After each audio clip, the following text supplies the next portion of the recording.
TRS అధినేత కేసీఆర్ నమ్మించి మోసం చేశారని మాజీ ఎంపీ జి వివేక్ ఆగ్రహం వ్యక్తం చేశారు. ఎంపీ అభ్యర్థుల జాబితాలో తన పేరు లేకపోవడం బాధాకరమన్నారాయన. దళితుడుననే తనపై కేసీఆర్ కు చిన్న చూపు ఉందని వివేక్ మండిపడ్డారు. పెద్దపల్లి జిల్లాకు వెంకటస్వామి జిల్లాగా పేరు పెడతానని చెప్పి మాట తప్పారని విమర్శించారు. ఇతర పార్టీల నుంచి తనకు ఆహ్వానం ఉందన్న వివేక్ మంచిర్యాలలో ముఖ్య అనుచరులతో సమావేశం అనంతరం కార్యాచరణ ప్రకటిస్తానని అన్నారు. తెలంగాణ సాధించుకున్నాము. నాకప్పుడు సోనియా గాంధీ గారు మేము తెలంగాణ ఇచ్చామో నువ్వు కాంగ్రెస్లో రమ్మంటే నేను ఏదైతే మాట ఇచ్చానో దాని ప్రకారంగానే మళ్ళీ తిరిగి కాంగ్రెస్ పార్టీకి వెళ్ళాను.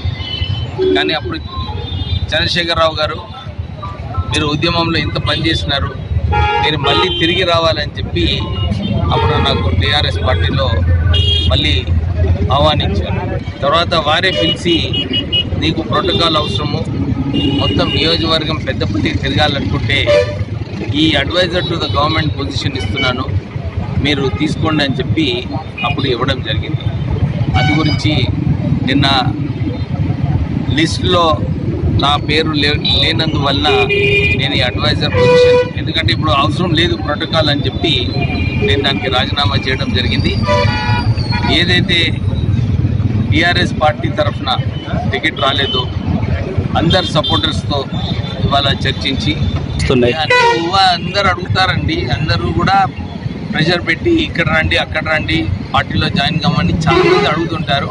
కానీ మా కార్యకర్తలతో అందరితో కలిసి మాట్లాడి వారి అభిప్రాయాలు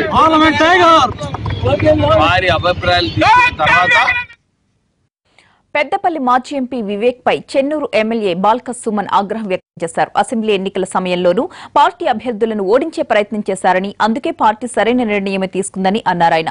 వివేక్ అంటే వివేకం అనుకున్నామని, కానీ వంచన విద్రోహమని ఘాటుగా విమర్శించారు. 100% పార్టీని బొంద పెట్టడానికే వివేక్ ప్రయత్నించారని మంత్రి కొప్పుల ఈశ్వర్ ఆరోపించారు. 4 సార్లు పార్టీలు మారిన చరిత్ర వివేక్ దని కొప్పుల మండిపడ్డారు. బాల్క సుమన్ గారి దగ్గర అదే పరిస్థితి, కుట్ట మధు గారి దగ్గర అదే పరిస్థితి, కొప్పుల ఈశ్వర్ ధర్మపురులు అదే పరిస్థితి, అదేవిధంగా వెల్లంపల్లిలో అదే పరిస్థితి. దివాకర్ రావు గారిని అడిగితే కూడా ఆయన ఉంటే గ్రూపులు వేస్తాడు సార్, ఆయన మన పార్టీ కాదు సార్, ఆయన సొంత పార్టీ ఉంటుంది సార్. ఒకటి వాళ్ళ కార్యకర్తలు మన టీఆర్ఎస్ పార్టీ కార్యక్రమాలకు రాదు, వివేక్ కార్యక్రమాలకు మాత్రమే వస్తారు. రేపు ఒకవేళ పార్లమెంట్ లో అదృష్టమో దురదృష్టమో హంగు ఏర్పడే సమయంలో కనుక మీలాంటి వాళ్ళు మా సభ్యులుగా ఉంటే మీరు టీఆర్ఎస్ పార్టీలో ఉంటారా? మమ్మల్ని నమ్మి ఇప్పుడే కదా 5 ఏళ్ళు తిరగక ముందు 4 సార్లు పార్టీ మారినటువంటి చరిత్ర మీకుంటే మిమ్మల్ని నమ్మి టికెట్ ఇవ్వాలన్నా? వేరే పార్టీ వాళ్ళకి సహకరించి వారిని ఓడించాలని కుట్ర చేసినాడు. ఆల్మోస్ట్ ఆల్ పెద్దపల్లి పార్లమెంట్ నియోజకవర్గ పరిధిలో టీఆర్ఎస్ పార్టీ ఎమ్మెల్యే అభ్యర్థులందరినీ ఓడించాలని కుట్ర చేసినటువంటి వ్యక్తి వివేక్. పార్టీకి ద్రోహం చేసింది నువ్వు, పార్టీకి మోసం చేసింది నువ్వు, తల్లి పాలకి తల్లి రొమ్ముకుంటుంది నువ్వు. మీకు అలవాటు అయిపోయింది, మీకు అన్నదమ్ములకు ఇటు పోవుడు అటొచ్చుడు, అటు పోవుడు ఇటు వచ్చుడు.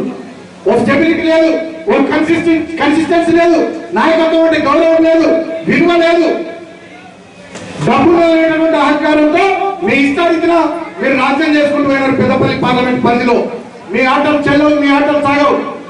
ఇవాళ మీరు పార్టీ లైన్లో ఉంటే, పార్టీ పద్ధతులకు అనుగుణంగా మీరుంటే డెఫినెట్ గా పార్టీ మీకు మంచి స్థానం ఇచ్చేది.